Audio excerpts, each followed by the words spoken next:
We grow up being told that friendships are chosen family, a phrase repeated so often it begins to feel like truth rather than advice. From childhood, we are encouraged to believe that friends are the people we select with intention, the ones who stay because they want to, because they have to. This idea is comforting. It suggests that friendship is purer than obligation, freer than blood ties, and therefore safer. In many cultures, especially close-knit ones, friendships are not casual arrangements but deeply emotional bonds. A best friend can know more about your inner world than your own relatives. They hear the thoughts you never say out loud at home. They witness your failures without judgment. They become witnesses to your becoming, shaping your identity simply by being present through different seasons of life. Society celebrates these bonds openly. Movies, books, and social media glorify lifelong friendships, shared childhood memories, and the idea of someone who will always stand by you.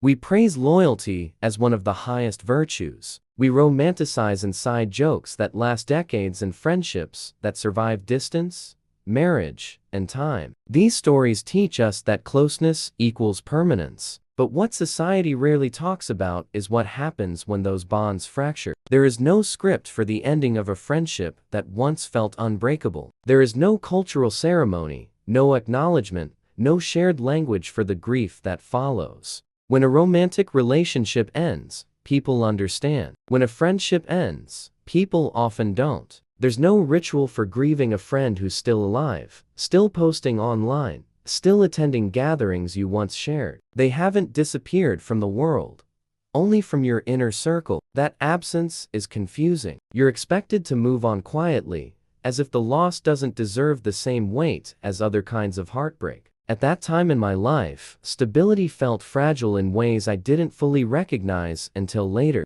On the surface, everything looked manageable. I was functioning. I was meeting responsibilities. But underneath, there was a constant pressure to perform, to succeed, to hold everything together without letting the cracks show. Career pressures were mounting steadily. Expectations increased without warning, and rest felt like a luxury I couldn't afford. Every step forward came with the fear of falling behind. I carried the weight of proving myself, of making the right decisions, of not disappointing the people who believed in me. That stress seeped quietly into every part of my life. Family expectations hovered in the background, never fully spoken, but always present. There was an unspoken understanding of who I was supposed to become, and how quickly I was expected to get there. Love was real, but so was pressure. I felt torn between honoring my own pace and meeting standards shaped by tradition and comparison. In the middle of all that uncertainty, that friend was my constant. They were the one place where I didn't feel measured. With them, I didn't have to explain myself or justify my exhaustion. They knew my history, my triggers, my insecurities. Being around them felt like relief, like breathing without effort. They were present at birthdays, not just showing up, but showing care. They remembered details others forgot. They checked in when celebrations felt hollow. In moments meant to be joyful, they were the familiar face that made happiness feel shared rather than performative. They were there during hospital visits, sitting quietly when words weren't enough. They knew when to distract me and when to stay silent. In those moments of vulnerability, trust deepened naturally. When someone sees you afraid and stays, you believe that bond is unbreakable. They were there during late-night breakdowns, answering calls without hesitation. They listened to fears I was too ashamed to admit to anyone else. They reassured me when self-doubt took over.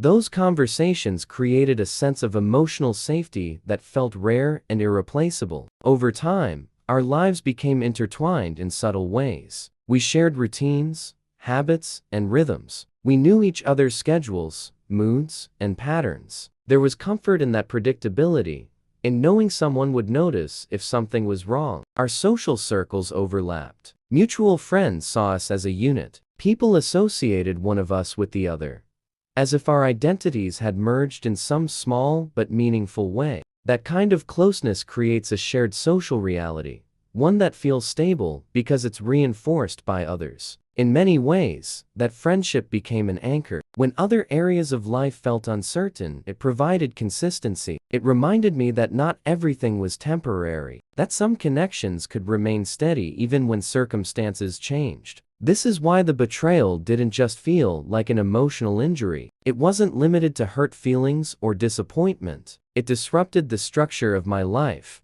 It affected how safe I felt in spaces that once felt familiar. It altered my sense of balance. It felt like the ground itself had shifted beneath my feet. Suddenly, what I stood on no longer felt solid. The routines we shared became reminders of loss. Places we once frequented carried a heaviness that was hard to explain to others. The betrayal also forced me to confront how much I had relied on that friendship for emotional regulation. I hadn't realized how deeply it supported me until it was gone. Losing it revealed vulnerabilities I hadn't known existed. There was also a sense of embarrassment that came with the realization. I felt exposed for having trusted so completely. I wondered if I had leaned too much, needed too much, or expected too much. These questions added another layer of pain to the experience. Social expectations made it harder to process. People assumed disagreements were minor, that time would fix everything. They didn't see the emotional rupture. Their well-meaning advice often minimized the depth of the loss,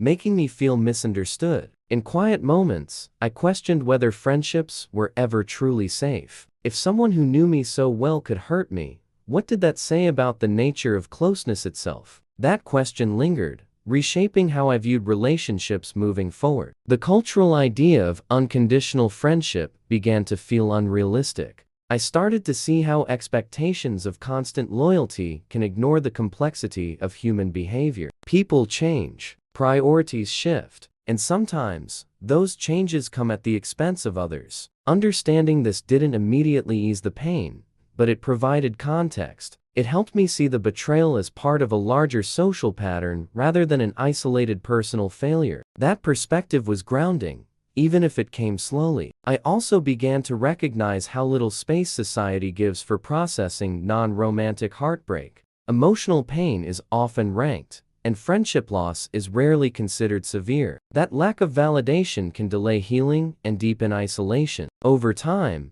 I learned that context matters deeply in how we experience loss. The stage of life, the pressures we face, and the support systems we rely on all shape the impact. This betrayal hurt as deeply as it did because of when it happened, not just who it involved. Looking back, I see how fragile I already felt before everything fell apart. The friendship had been a pillar holding up more than I realized. When it collapsed, it revealed how much weight it had been carrying. That realization didn't come with blame, only understanding. It taught me that emotional dependence isn't weakness, but it does require awareness. It reminded me how important it is to build multiple sources of support, rather than placing everything in one bond. In the end, this context doesn't excuse the betrayal, but it explains the depth of the wound. It shows why the pain reached beyond the relationship itself, and into my sense of stability, identity, and trust. And it sets the stage for everything that followed,